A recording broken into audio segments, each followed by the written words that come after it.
Bismillahirrahmanirrahim. Assalamu alaikum. I am here to discuss the topic of general principle of HPLC. What is HPLC? HPLC is known as high performance liquid chromatography या high pressure liquid chromatography और is usually modified to column chromatography क्योंकि इसका जो procedure है काफ़ी हद तक column chromatography से रिलेट करता है। प्रिंसिपल इसका क्या है कि एचपीएलसी में हम लोग हाई प्रेशर पंप जो है उसको अटैच करते हैं कॉलम के साथ। अब ये जो पंप है मोस्ट इम्पॉर्टेंट कंपोनेंट है क्योंकि इसकी जो परफॉर्मेंस होती है वो इफ़ेक्ट करती है रिटेंशन टाइम को और इसका जो फ्लो ऑफ रेट है ये 1 to 5 ml/min है और इसमें जो इसका प्रेशर होता है वो 40 mp तक जो है वो रीच कर जाता है, यानी कि हम लोग इसको जनरेट करवा सकते हैं। कॉलम जो फर्दर फिल्ड होता है जी एब्जॉर्बेंट मटेरियल के साथ और जो एब्जॉर्बेंट मटेरियल होते हैं जी ये रखते हैं वेरी स्मॉल पार्टिकल और साइज़। अब ये जो स्मॉल पार्टिकल साइज़ है इसका फ़ायदा क्या होता है कि ये हमें लार्ज सरफेस एरिया जो है वो प्रोवाइड करते हैं ताकि जो मॉलिक्यूल्स है उसकी इंटरेक्शन हो सके और इसके रिज़ल्ट में ये होता है कि हमारी जो एफिशिएंसी ऑफ सेपरेशन है वो इंक्रीज़ हो जाती है और हमें हाई रेजोल्यूशन रिज़ल्ट मिलता है। Following are different components of HPLC। First one is column. Column जो होता है ये स्टेनलेस स्टील से मिलकर बना होता है और इसका जो स्टैंड है वो वेरी हाई प्रेशर जो है वो इंक्रीज यानी कि जनरेट करता है अप टू 50 mp और जो इसकी लेंथ होती है वो वेरी करती है 5 to 25 सेंटीमीटर और इसका जो इंटरनल डायामीटर है वो होता है 4.5 mm। अब नेक्स्ट वन है जी स्टेशनरी फेस। स्टेशनरी फेस जो होती है ये एब्जॉर्बेंट मटेरियल रखती है जो कि वेरी स्मॉल पार्टिकल साइज़ होते हैं और ये जो स्मॉल पार्टिकल साइज़ होते हैं ये उसको यूनिफॉर्म बनाते हैं ताकि हमें बेटर परफॉर्मेंस जो है वो हासिल हो सके।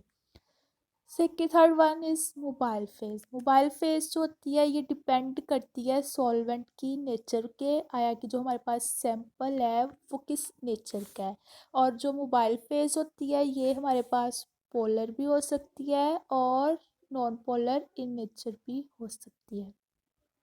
लास्ट वन है जी हमारे पास जो इसका वो है कंपोनेंट डिटेक्टर्स है। डिटेक्टर्स का इसमें फंक्शन क्या होता है ये मॉनिटर करता है जी मोबाइल फेस को। ठीक है, मोबाइल फेस जो होती है इसको हम लोग एल्यूट भी बोलते हैं जो कि आती है हमारे पास सैंपल आता है with the help of column और जिसने सारी इंफॉर्मेशन जो होती है वो रिकॉर्ड करती है, रिकॉर्डर पर शो कर देती है जो कि हमें रिजल्ट शो करता है। अब जो हमारे पास जो HPLC है ये टू टाइप्स की होती है। First one is reverse face HPLC। अब रिवर्स फेस में क्या होता है जी हमारे पास जो मोबाइल फेस होती है ना वो पोलर होती है और जो स्टेशनरी फेज होती है ये नॉन पोलर होती है यानी कि हाइड्रोफोबिक। तो पोलैरिटी की वजह से जो मोबाइल फेज होती है ना वो मूव डाउन कर जाती है जी डिटेक्टर्स पर और जो स्टेशनरी फेज है वो हमारे पास कॉलम में ही रह जाती है। नेक्स्ट वन है जी हमारे पास नॉर्मल फेस HPLC। इसमें क्या होता है जी जो हमारे पास मोबाइल फेज होती है ना वो होती है नॉन पोलर। स्टेशनरी फेस होती है ये होती है पोलर और ये हमारे पास इसमें आता है जी सिलिका और साथ में हाइड्रोक्सल ग्रुप यानी कि हाइड्रोफोबिक इन नेचर होते हैं। अब मोबाइल फेस जो होती है और नॉन पोलर होने की वजह से ये दोबारा जो है मूव डाउन करती है कॉलम विद मोबाइल फेस और जो स्टेशनरी फेस है वो अपना OH ग्रुप रखने की वजह से कॉलम में ही रह जाता है यानी कि उसने दोबारा नीचे आना होता है लेकिन थोड़ा सा टाइम उसका जो है वो ज़्यादा लगता है।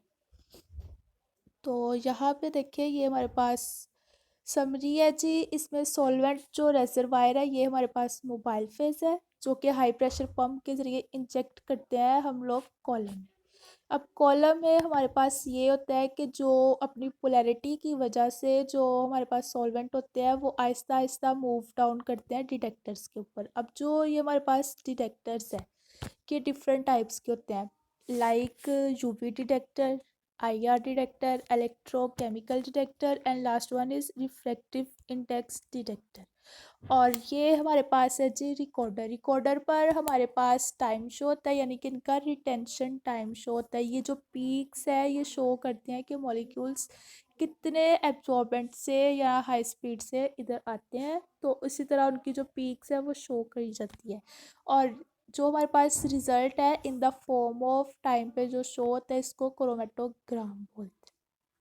अब क्रोमेटोग्राम के बाद अब इसके पास आ जाती है हमारे पास इसके एडवांटेजेस और डिसएडवांटेजेस। सबसे पहले जो इसका फर्स्ट एडवांटेजेस है वो है जी ये वेरी हाई रिजॉल्विंग पावर हमें प्रोवाइड करता है। नेक्स्ट वन जी, जब ये हाई पावर यानी कि देगा तो इसका मतलब ये होगा स्मॉल पार्टिकल साइज इसमें होंगे जो कि लार्ज सरफेस एरिया प्रोवाइड करेंगे मॉलिक्यूल्स को, जिसकी वजह से इनकी जो रिजॉल्विंग पावर होगी वो ज़्यादा बेस्ट होगी। और उसके बाद जी हमारे पास small power high speed separation होती है, वेरी मच रिप्रोडक्टिव है, और जी ये ऑटोमेटेड सैम्पलर है और ये लैब्स में बहुत ज़्यादा यूज़ किया जाता है। और डिसएडवांटेजेस ये है कि जो इसका सेटअप होता है या इसका जो कॉलम है ना वो बहुत एक्सपेंसिव हमें मिलता है। थैंक यू सो मच और अल्लाह हाफिज़।